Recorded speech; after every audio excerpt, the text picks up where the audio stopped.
Okay, I think we can start. So others will join us, I think, in a few minutes. So, Your Excellencies, distinguished guests, ladies and gentlemen, it is my great pleasure and privilege to welcome you on the panel titled Asia Pacific in Motion, New Powers, Old Rivalries. My name is Jana Lusha. I'm from the Faculty of Political Science, and it is quite challenging to moderate a panel after panel which was dedicated to Africa, which was very positive, optimistic, and very, very entertaining and informative.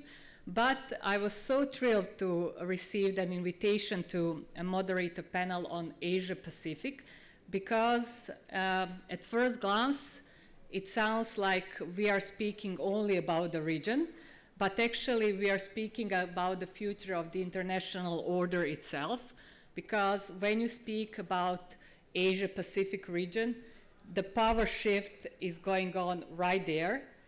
When you are having any kind of discussion about the international order, about the polarity of international order, whether we are witnessing multipolarity, bipolarity, unipolarity, or any kind of transition of power, we are coming back to the Asia-Pacific region as the epicenter of international relations and international order being shaped.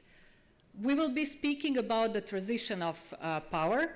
However, I designed this panel and discussion around three thematic parts. The first one will be more general about the international order in general and the transition of power which is going on in the Asia-Pacific region, particularly related to the role of great powers.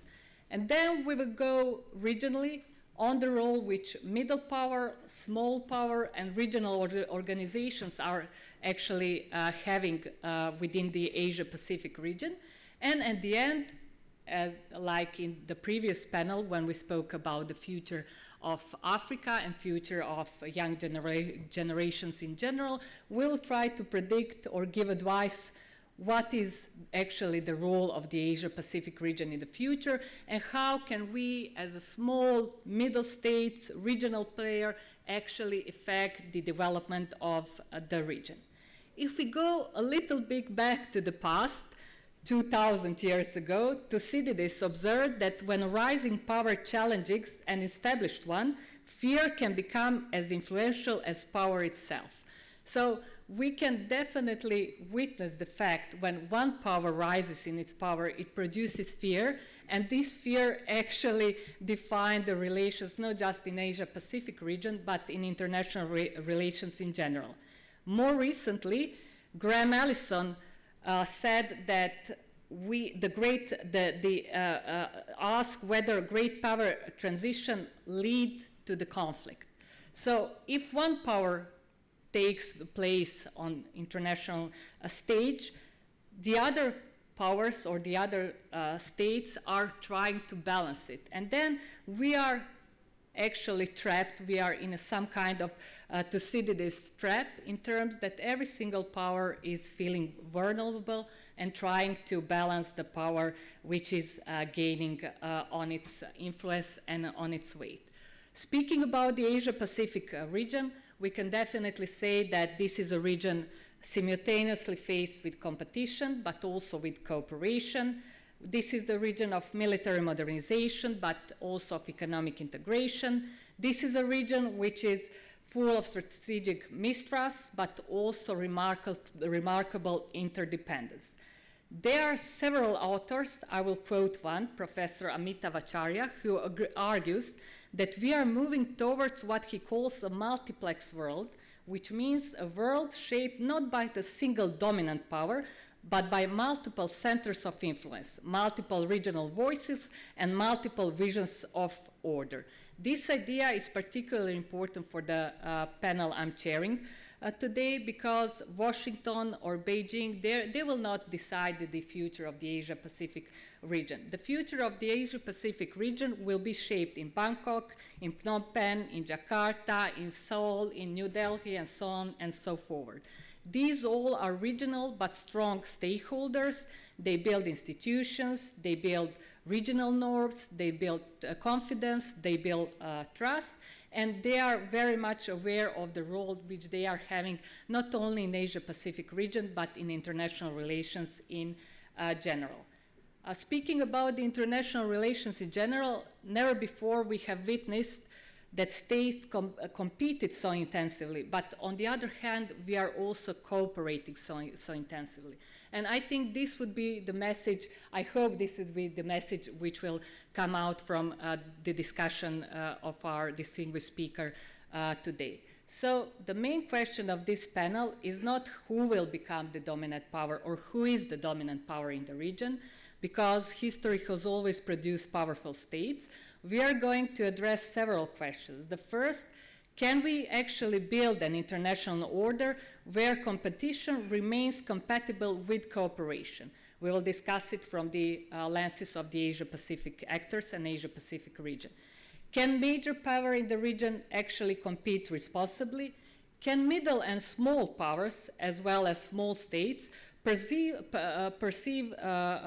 this strategic autonomy? And what is the role of regional institutions? What is the perception Asia-Pacific region has from the European Union, from the other actors which are making this global stage so interactive and so complex, and we are witnessing that in this period of international relations. So I'm very thrilled to present our today's distinguished panelists who will, I'm sure, give very, very important input to the questions we have raised here. And they are coming from different backgrounds, which makes this discussion even more ritual and productive. With that in mind, let me introduce our distinguished panelists. First, we have His Excellency Lee Thach, who is a senior minister and first vice president from Cambodian Mine Action and Victim Assistance Authority.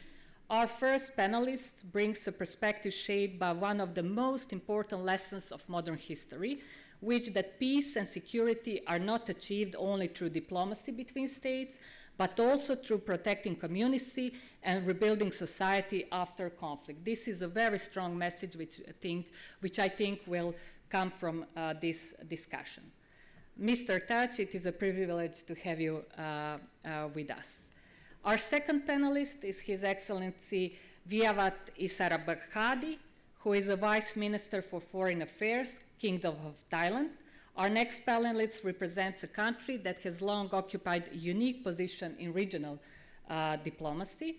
And as a Vice Minister for Foreign Affairs, His Excellency brings this perspective of a country that understands perhaps that most the regional order is not shaped by only major power, but also by the states which are capable of building bridges between different interests.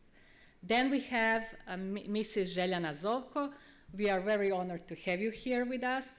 Ms. Zovko is a member of the European Parliament and, of course, coming from Croatia, a country which has its own historical experience of transition, sovereignty, and European integration process. Ms. Zovko will definitely bring an important European perspective to our discussion. And her perspective will definitely help us to explore the growing links between European and Asian strategic realities. Welcome, Ms. Zovko, to our panel.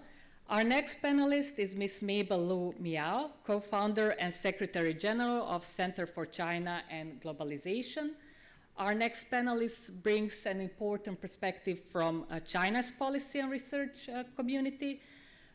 She's the co-founder and Secretary General of the Center for China and Globalization, which is one of China's leading think tanks focusing on global affairs, international cooperation, and China's role in the world. So definitely we have China's view represented here. And at the end, the last but not the least, Mr. Jordan Embry, who is from the Margaret Thatcher Center for Freedom and the Heritage Foundation. His work focuses on international security, strategic competition, and the role of democratic values in global affairs. And I think with his role, we will get an important perspective on how strategic competition is viewed from the United States and what challenges may define the coming decade. So after I presented our panelists, I suggest that we start with the discussion. I will start with one general question, which is which will take 1 or 2 minutes of your reflection. It is more broadly, it is more broad because before we are going to discuss different roles of your states, of organization, we first need to understand the transformation of Asia-Pacific region in itself. So my first general question is, which actor or what do you consider to be the fundamental driver of change in the Asia-Pacific region, or what is the most significant development that is reshaping the region's strategic landscape? I know it is very broad and general, but this is the reason I will give you just 1 or 2 minutes to name one development you think this is the fundamental driver of the change. So we will start with His Excellency Touch, so please. Thank you very much indeed. Pleased to be here. Over the past 60 years, our Asia-Pacific region has transformed itself into a very strong and powerful region. The rise of our region is not spread to any continents, any groups of countries, but Asia-Pacific has transformed itself to be a positive driving force for the rest of the world. We have to be proud of our regions. There are a lot of opportunities that's been created for all of us, and cooperation, partnership, building partnerships among all our region member states is key to our present and future development. I think Asia-Pacific region will continue to grow, and we have, as in any groups, you have always leading members of the groups. So we have China, we have India, we have, of course, many other countries that are leading the future of this region. I think what we can say is that we are really living in a region that is transforming the way we live, the way we work, and this growth will also provide opportunities for the rest of the world. Thank you very much, Your Excellency. Now we are heading to Ms. Zovko. In the last decade, we have seen these maritime routes, security, infrastructure, and the industrialization of European Union, and the whole focus that has turned towards Asia-Pacific, which has become raising in sense of the production and also strategic dependencies that we are seeing European Union has felt throughout recent crises, like starting with the COVID crisis, has brought to us attention that we have to do our Indo-Pacific strategy. I'm a rapporteur for Australia, and we have recently concluded, the European Union has concluded this crucial deal, trade deal with Australia, urged with the fact that tariff trade war has put on us that we have to start making the deals with middle powers that still are in respect of rules-based order. Making connections with Pacific and Asia-Pacific states, middle powers, that are also keen to follow these rules-based orders are making and turning attention of European Union also towards this area. It does not mean that European Union wants these countries to choose or to go with some, that we are offering them some strategic or military alliances. It means that they don't have to put themselves in this time in a camp of choosing between certain rivalries that are that were being imposed in the new narrative on what is geopolitical situation at the moment. And I think this choice that European Union has offered many years ago, starting with election observation mission. I was chief election observer in Nepal, bringing development aid. We are the biggest investor in development aid, with our global gateway projects as well, has shown that European Union as a project of peace is an alternative, and also to this very tense and polarized world at the moment, and is trying to offer some middle ground or midway in order to at least lower the tensions, but also to preserve the security and for our citizens, because we all are dependent on the trade routes, on new technologies that are dependent on cables, maritime and maritime routes, and sea is and diplomatic ocean diplomacy is something that for nowadays is of crucial importance as any other diplomacy. So if you are going to attend to international and regional commissions where you are distributing fishery quotas, you can see how these islands also want to be included in improving their conditions, working conditions, and also and access to European markets and to all the markets, and in the meantime to improve their life of their citizens, bringing their standard up to medium level, and this is I think the best what parliamentary diplomacy and European diplomacy can offer at this moment of time, where this situation geopolitically is not very certain. Thank you very much. We had also this European perspective. Your Excellency Sarbakadi, please, what is Thailand's view on the fundamental driver of the change in the region of Asia Pacific? Thank you very much. What is the single most significant development reshaping the Asia Pacific strategic landscape? I think that so many answers could be given, but if I had to identify just one development, I think I will be the first to be bold enough to say that it has to be the intense strategic competition between the United States and China, both of whom are represented here on this panel, so we would be interested to see what they say. But I think it's clear that there has been, in recent years, in recent decades, increased great power rivalry between the US and China, and this has become apparent in all fronts. We first talked about geopolitics, then geoeconomics, then we took a step further to geotechnology, and who knows what other geos there will be in the future.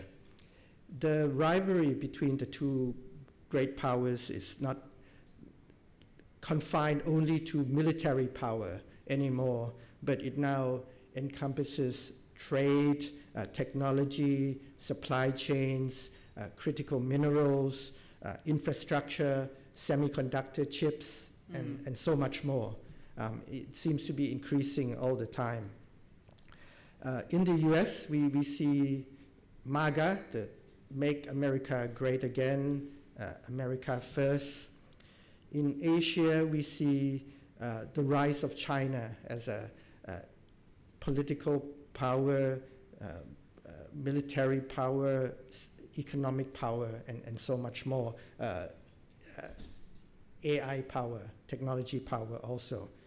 So with this competition between the two major powers, we see that countries across Asia and the Pacific are facing a more complex environment, and we see an environment in which economics, security, geopolitics are all interconnected, and there's so many choices, decisions that have to be made.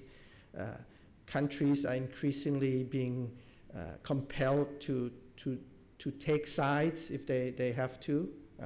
Thailand tries not to. We try to be a friend to all. But we also see the formation of new partnerships, new alliances that we haven't seen in the past. So I would leave it at that. Thank you. Thank you very much. While still the question remains still the same, but I will just broaden it a little bit, just in order for you to reflect the role of China and the misperception people are having about the role of China in Asia Pacific. Especially, many countries are trying to answer difficult questions, how they can simultaneously benefit from China's economic importance and investments, while managing concerns about strategic independence. So can you also reflect on that? And I will also pose the similar question to Mr. Embry at the end. Yes, thank you for having me. Regarding this question, I agree with what you said, that maybe the minister from Thailand mentioned that the biggest transformation in this region for reshaping the geopolitical strategy and the landscape is that I think the competition between US and China. The moderator you mentioned about Thucydides trap, which is founded by Graham Allison, Professor. Graham Allison is our close friend, and we published a book for him from my center is How to Escape Thucydides Trap. So I think how to escaping Thucydides trap, it's a theme for our today's topic, and just now the panelists mentioned a lot of problems created by the competition between US-China, forcing them to pick the side to standing. So I think in the future we should how to balance the competition and the cooperation is problem. We know that right now US-China relation identified by two state leaders from the so-called strategic rivalry into the right now the new item is that the strategic stability constructively. I think it's a peaceful coexisting situation right now, and a lot of potentials for all of us to feel in this region. And Asia Pacific is economic integration place. So APEC, we know that is going to happen in Shenzhen very soon. All the members in APEC, I think, is waiting for that integrated cooperation on economy. Look forward that. We know that there's another big transformation for me I have to mention is that there's clear gap between the deeper economic integration and the growing geopolitical division. So that gap is more and more clear. Economically, we can see that the APEC, we mentioned that's a mechanism which is very, very important for the economic integration, count for like 16% GDP of the world and 40% of the population of the world. Another arrangement is very important, RCEP, which is the largest trade and investment mechanism on the earth and covers 30% of GDP of the world and 30% of the population of the world, which is largely promote the integration on economy. Right now, this new model is that China produced R&D, and ASEAN countries locally producing, manufacturing those goods, and together export to the rest of the world or offer to the global supply chain. So the new supply chain reshuffling and the restructuring, like we work with Thailand on the EV for BYD EV cars, work with Cambodia with tire manufacturing clusters, a lot of the investment from China. And the other side is that in geopolitics, the big tension is that exclusive military blocks building and technology controls and the value-based decoupling. The minister mentioned already that those contradictions between economy and the geopolitics it's wider and wider. We should feel that and do something for that, and that one forces all the the members inside it to take the side and have to carefully balance the so-called economic benefits and the security risks. That one reshaping the basic rules of this region governance. Thank you very much, Mr. Embry. We have heard from your panelists. The main words are strategic rivalry, great power competitions, regional actors. In your opinion, after you answer which is the major development in the region, is there enough institutional and diplomatic power to manage these concerns we are speaking about, this strategic competition between great powers which is going on in the region of Asia Pacific? Thank you for the questions, and thank you, of course, to the Croatian Ministry of Foreign Affairs for setting up this conference, inviting us all to the panel. I'm breaking no new ground. As I expected, several of my fellow panelists have noted that the U.S.-China strategic competition lies at the center of drivers of the Asia-Pacific dynamics, but not only. The Asia-Pacific, both at the security and economic levels, reverberates across and around the globe. Obviously, bringing Washington's perspective, we see it as driven by China's assertiveness in its rise. We see this in multiple areas. We can see this with the recent the trade truce between the U.S. and China that was provoked after some back and forth over trade that included the Chinese leadership deciding that they would announce a ban on critical minerals, not just to the United States, but to a broad swath of the world. This was then halted in a recognition of this sort of mutual interdependencies in different areas that both sides are trying to overcome. Which brings me a bit to your second question that you posed about the power to manage these concerns. There's always hope. There's always the possibility that we can come around and manage these concerns. I think right now we are in the most stable period we've been in a while after the summit between President Trump and President Xi and the discussions of continuing the trade truce and sort of having a period of strategic stability. I think, however, that beneath that, the drivers remain competitive and unstable, that both sides are trying to get rid of when I say both sides, meaning China and the United States, are trying to get rid of their dependencies on the other and then reestablish dominance in that relationship. So it's not a long-term thing. It's a short to medium-term thing. Thank you very much. Now we are coming to our second level where we are actually making comments and discussing the role of middle, small states and also regional actors. So my question goes to Minister Touch. Of course, small and middle powers are experiencing geopolitical changes quite differently than major players in the region. So can you actually offer Cambodians' view or Cambodians' experience which you can offer to other small states? So you are in the region where this great power competition is going on. So how to position yourself as small or middle power? Well, we accept, witnessing a reality that there is rising powers and existing powers. As a small country, we had to navigate all these appropriately. Of course, we are open to partnerships to every country that share our interest, that respect each other, cooperation over confrontation. I think there's a reality that small states, small countries have to navigate our relationship with the rest of the world. Of course, the independence, the autonomy of a country is important, but it doesn't mean that you disengage from others. You have to be involved, to be engaged, and then you open to all who share your interest and respect your decisions. I think for a small country to live in this emerging uncertain world, we have to be, how to say, maintain our own decision, our own sovereignty.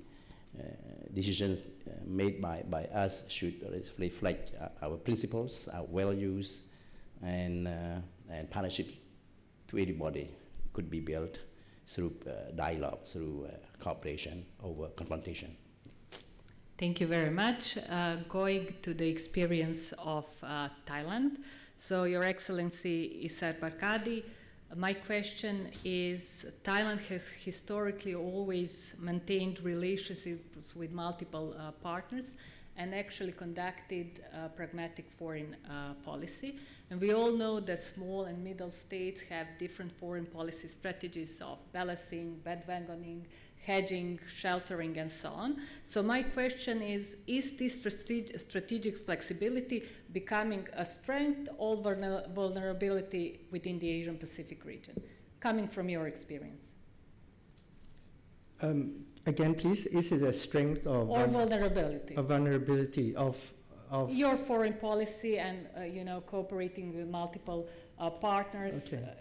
Well, if it's our foreign policy, then I would definitely not say that it's a weakness, because we have to choose something that we feel is a strength. Okay. And I think to be able to maintain strategic autonomy, to be able to be flexible is always good. And I mentioned earlier in my comments that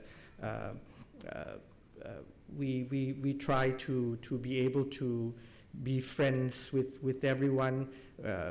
U.S., for example, we have a very long-standing relationship going back almost 200 years. China also is in our region. Many Thais, business sector of Chinese ethnic origin. So we have maintained close ties with all the major powers, and we prefer not to be able to be identified as in any one camp or another, but to accommodate, to go with each power based on the interests and the principles that are involved. And I think that should be viewed as a strength, I think. Yes. Thank you. Ms. Zovko, you already spoke about the role of the European Union. Of course, Europe has historically viewed the entire Asia-Pacific region through the lenses of trade, connectivity, multilateral cooperation. However, as we can hear, geopolitical realities are changing. So what is the role of the European Union, or what unique contribution can European Union make to regional stability and prosperity of the entire region? What is the role of the European Union here?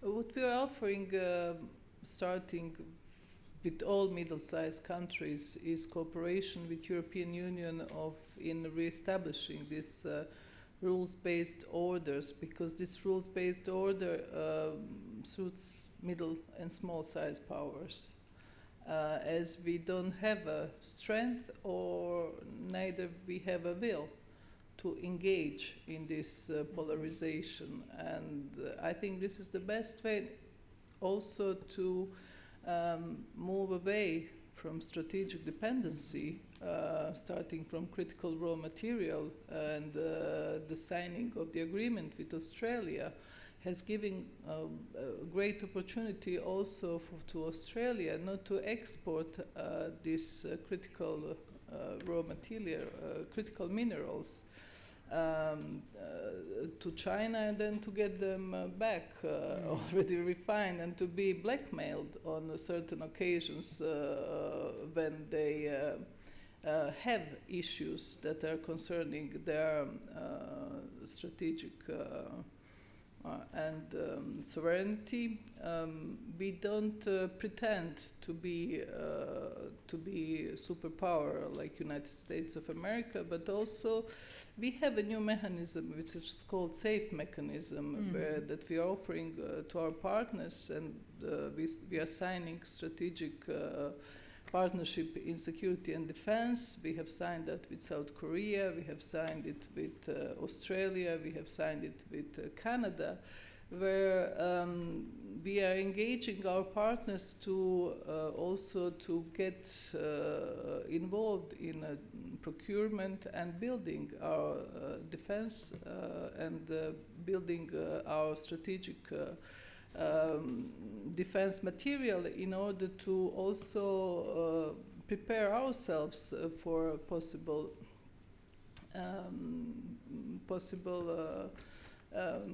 menace and also to be not to be so security dependent on solely on United States of America to provide like for our security, which is not moving away from also our cooperation within NATO security structure, but we are in a sense building strategic alliances around the common democracies, countries. As I said earlier, we helped democracies to thrive in our election observation missions, which we heavily financed since I think 90s, and it's some of the best tool for all these mid-sized countries to establish the society in which every citizen has opportunity to thrive. And I think that's the best investment for present and the future, where we have to also unite around the idea that we want rules-based order, we don't want to be threatened or menaced by anyone, we don't want to be taken hostage by anyone, and we want also to invest in our common future, but taking on board all mid-sized countries and powers, and starting also from Asia and from Indo-Pacific and all those countries that thrive to live in a world where they can be safe and secure and live in peace. So I think this is the narrative that many of the citizens around the world want to hear.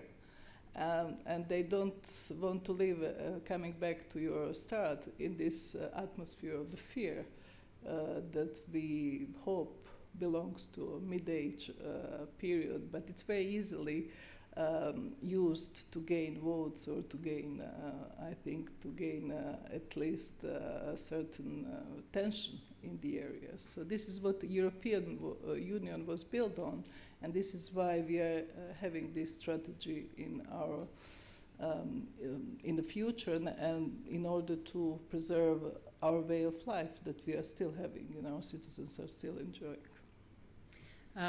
Speaking about the European perspective, we cannot neglect China's and US perspective in the region. And when we are discussing the international order we are witnessing right now, there are several authors which are saying we are witnessing the transition to multipolar world order. Some are saying the world order is bipolar.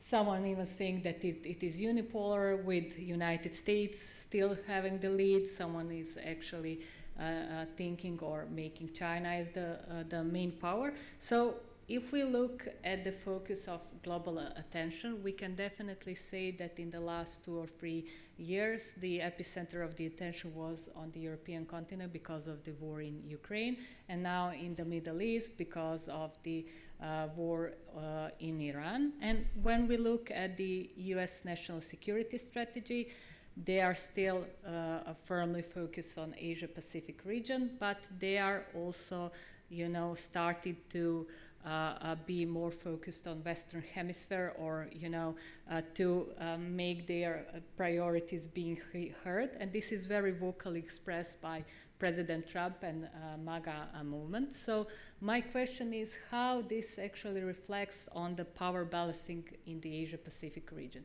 from your point of view. So is United States being engaged in Ukraine war, in the Middle East, and focusing more on the Western Hemisphere, still a great player in the region, or is still pretending to be to take the role of the great player in the region? So first, the question goes to Ms. Miao, and then to Mr. Abri. For me first? Yes. Yes. Thank you for your question. It is as intensified competition in many fronts, but I think China is actually located in this region. We are the partner. We are part of this region. Maybe some countries or other regions are partner of this place, but we exactly located there. Honestly, I think sometimes the international observers simplify the regional dynamics as the geopolitical powers rivalry, and misinterpreted China's economic and diplomatic moves as effort to build exclusive blocks or the reshaping some so-called regional rules. Indeed, China is the big power in this region, but China doesn't seek the regional dominance. This is the basic judgment from my observation. Usually, China's regional economic engagement just based on the market-driven one. This region needs China, and China's movement just to prove the economic, commercial, investment, trade, those well-being or livelihoods cooperation with this region, and didn't force any country stand the side or pick the side to stand. So I think in this region, I don't think we have, especially China plus ASEAN. Just now I saw the stage, the African panel with a good atmosphere. Vibrant energy, yes. Positive energy. When I get along with the ASEAN friends in this region, I feel the similar atmosphere, their emotion, full of our occasion. But sometimes if the occasion there's interference from outside, I feel nervous and I feel uncomfortable, not just from me. I can observe from the faces from our neighbors and ASEAN countries. I know they feel that there's a strong force from outside to push them to pick the side. So I think honestly, from this region, China plays the role is that we are not seeking the geopolitical position or the dominance in this region, just the economic integration and driven by the market forces. And another issue is that, in history, for long times, China is a big power in this region. We get along with the neighbors very well, and there's no such big powers. And the Asian 2 centuries ago, it's not battlefield for those big power competition or that some wars happen here.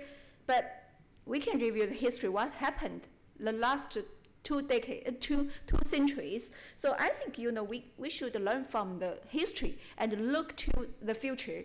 So even there are some dynamics or the geopolitical exclusive mechanism happening here, the Quad, AUKUS, those mechanisms. One is more focused on the geopolitical competition, another is focused on the underwater nuclear. So those factors, of course, so-called the geopolitical competition or rivalry arrangement, but those are not close to the people's well-being and the livelihood in this place. We are in this place. China depends on this place very much. China's development depends on this region's prosperity. 50%, more than 50% China's foreign trade happen in this region, and over 60% China's foreign investment flows into the developing countries of APEC and Asia Pacific region. So how important this place is stability for China's prosperity and development. So we need this region. Why? There's no reason for China to disrupt the order of this region. So we need the stability and to get along with all the neighbors very well. We locate here. The other partners, maybe you are the international observer, you can point out, oh, China, there's problem, blame China, that problem. It is, there are a lot of disputes happening in this region, but we can deal with this region by the consensus based. Like I appreciate ASEAN consensus building style, is that it's, ASEAN centrality style. ASEAN is always a leading one, and other factors just, the positive factors to inject into their negotiations. So I think this is a good style for our region. This is my judgment. Thank you. Thank you very much. Mr. Embry, do you agree with that position, or do you perceive the role of the United States and China differently than Ms. Miao? I think we have differing perspectives on this question, I fear. Perhaps not surprising to anyone in the audience, there's quite a different view of the region and the regional dynamics and what's driving them from Washington. To answer sort of your initial question first, at least as it pertained to the U.S., it seemed to me that there was a question you were posing as to where is America's focus these days, given the NSS, the NDS, all the statements that have been made, the actions taken in many different regions across the globe. The long-term focus, the pacing challenge, pacing threat remains China. This isn't because of ideology, but it's because of actions. And that's where the U.S. is engaging. But as I talked about in my opening remarks, things that happen in the Asia-Pacific, be they economic, military, or otherwise, don't stay in the Asia-Pacific. They reverberate around the world. As a result, and as a global power, regardless of whether or not we argue over unipolarity, bipolarity, multipolarity, the U.S. is a pole in any of those systems we want to argue about. The U.S. has to engage in a global manner, and recognizing these interconnections has to engage a number of different topics. I'll go through a few that I think will present a little bit of a contrasting perspective to my panel colleague, Ms. Miao. So, for example, to take one of the examples she cited of AUKUS. Obviously, this is something that we see very positively from Washington, D.C. This is an extended cooperation between the United States, UK, and Australia, tying together the European theater and the Asia-Pacific theater with the United States of America. We're building partnerships, we're building capabilities, and we're strengthening the Navy of a partner nation. Now, if there's no fight, which I think is in all of our interests, both Beijing's and Washington's, I think it's in our interest that there is not a war that breaks out in the Indo-Pacific. If there isn't a fight, we never have to worry about any of these capabilities being used. The problem is if there is a fight and the capabilities aren't there, it becomes very one-sided very quickly. We'll look at another thing. You talked about Ukraine. Obviously, there's a lot going on in Ukraine. I won't take what little time we have to dive deep into that issue. We don't have enough left as it is. But I'll point specifically to a series of exercises the United States has run for many years, known as RIMPAC, or Rim of the Pacific. This is a massive naval exercise, and we had many partners that we haven't had before, who are obviously feeling a threat, feeling like they need to be part of this alliance, need to increase their interoperability, not just from outside the region, partners in Europe and elsewhere, but inside the region, from Japan, from the Philippines, and others, from Australia, increasing their contributions. So I think we see that. To end again on a global note, you can look at something like Pax Silica. We look at the dominance, 98% roughly, of critical mineral refining exists within China. It is controlled by the Chinese Communist Party. In seeking to diversify, to stop that being a single source dependency. We're working with partners around the world, those outside the region and those inside the region, but it remains the critical theater in the Asia-Pacific. Thank you very much. I have so many questions left. Unfortunately, we just have 7 minutes to go. So there are so many young participants who are here for the Dubrovnik Youth Forum. Maybe instead of the questions I prepare about your advice for the future generation and the future of the region, maybe we can open the floor to the young generation, so maybe they can ask 1 or 2 questions because we have 6 minutes left. So is there any interest? There is one here and one there, so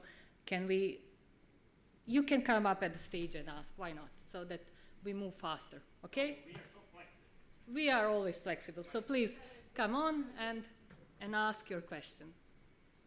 This is your unique opportunity, so please. Ladies first, right? Thank you so much. Okay. Great. Thanks. Yep. First of all, thank you so much for your great insights.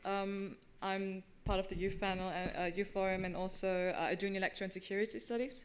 So my question is about maritime security, since we've earlier talked about how we cannot separate trade and maritime security from each other, and especially in the Asia-Pacific region, that's incredibly true. So especially looking at the panelists from Cambodia, Thailand, and China, who are driving a lot of innovation when it comes to maritime security, what are some of the developments or investments that you're currently pursuing that you think are going to be dominating the developments in maritime security in the region, but also globally?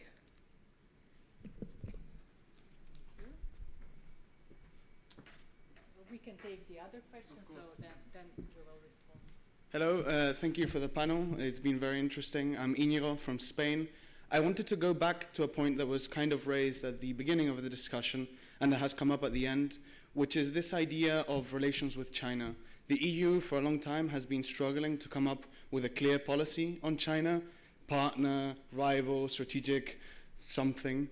So it's not very clear what the policy is. I wanted to ask the participants from the region their experience of dealing with the conflict or competition between China and the US, what their perspective is on what is the best policy and how the EU could come to such a policy, but also to our American colleagues and our MEP, how can Europe act when China supports countries like Russia that have an impact on our region and it doesn't contain to the Indo-Pacific? How should the EU respond, and how can we ensure that that doesn't destroy our relationship with China? Thank you. Thank you very much. And very shortly, the last one.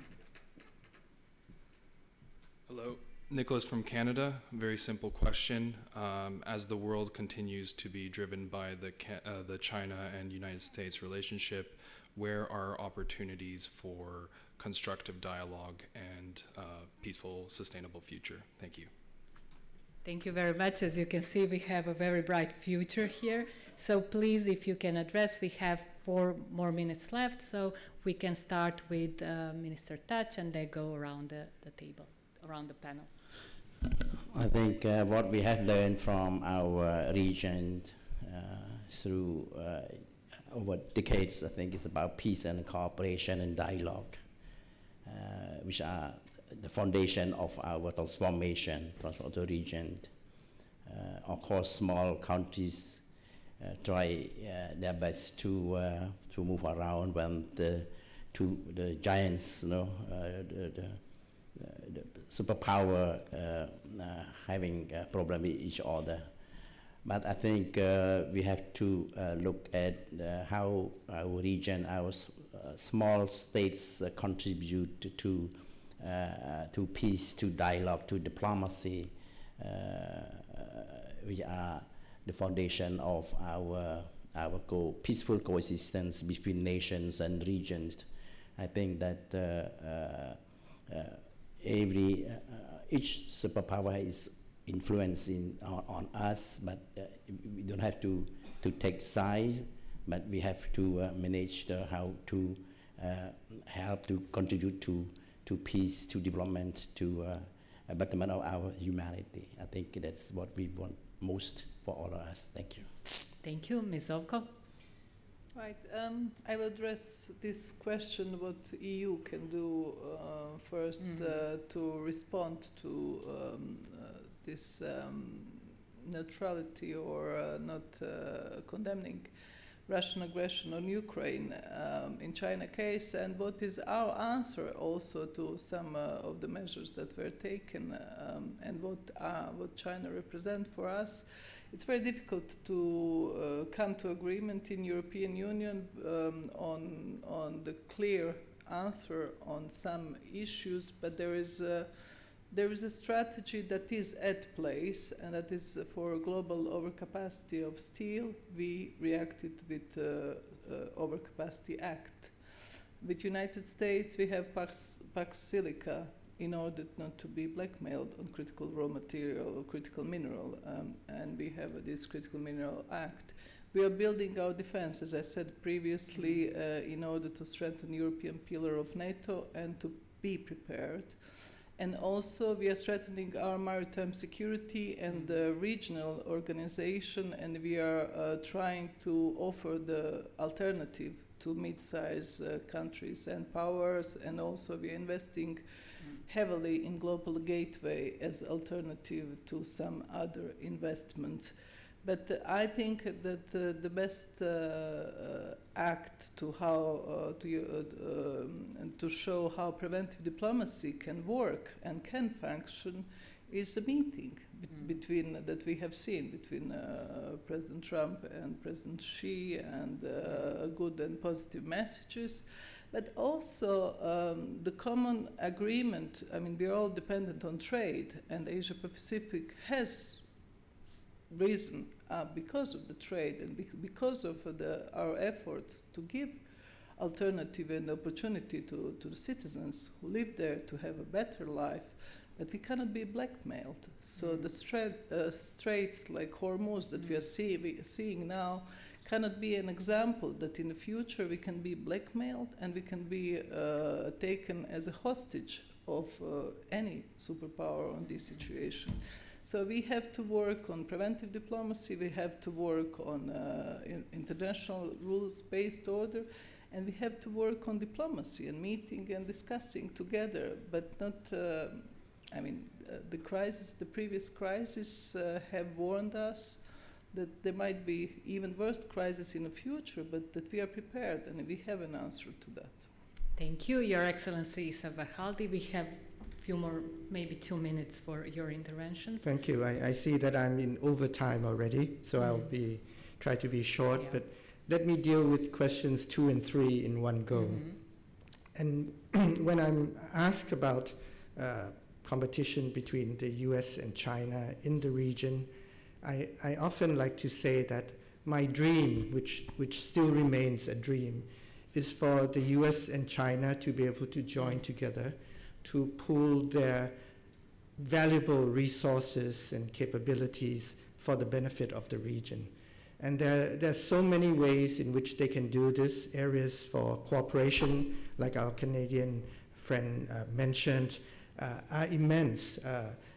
We could talk about the environment, we can talk about public health, education, development of infrastructure. All of these are so valuable, human resources development, very valuable to the people. And it's something that the US and China could easily do, which they can compete to do more, I think, for the region. And that would be very valuable for all of us. Thank you very much. Final thoughts, Ms. Miao? Yes, thank you for the question from young leaders. My center and myself initiated Global Young Leaders Dialogue, which is a very well-known and popular program in China and in this region. So I cherish the young people's questions. Regarding to the identity between EU and China, the three identities. One is partner, and another is systemic rivalry, and competitor. So why I mentioned those 3 words just now, the young leader mentioned that, it's linked to the new identity right now between EU and China. So many words similar, like overcapacity, imbalance. I admire, you people always created our new words to the geopolitical context. But still, those so-called systemic rivalry and the competitor and the partner, I think those 3 words are, there's big tensions between those 3 words. How could you, make those 3 words together prevailing? For me, it's not easy, But I think we should have the clear direction to send the message to both sides people and business people, how to work together, how to compete. We should have the healthy competition. So I think right now between EU and China, we have a lot of complementary development and cooperation, especially on the trade. We need each other. I visit Japan, Germany for many times every year. I participate in Munich Security Conference, and a lot of commercial circle people told me that we need each other. If we just focus on the market-driven, we need each other. But right now, a lot of the disruption because of the ideological blocks and exclusive mechanism on the rare earth, like we mentioned, on the critical minerals. Those things block and decouple our cooperation. I think we should avoid that ideological block, especially what is systematic rivalry. If you should be the partner in the future. So I think we should identify our relation in the future clearly. Another issue is that regarding the U.S.-China relation, I think, I still pro that U.S.-China should have more cooperation rather than competition. Of course, the big powers, we have competition. That is reality. But on the other hand, we still need cooperation. Is that like the world needs more public goods, and we should promote the people-to-people exchanges between U.S. and China. We have to coexisting in the future.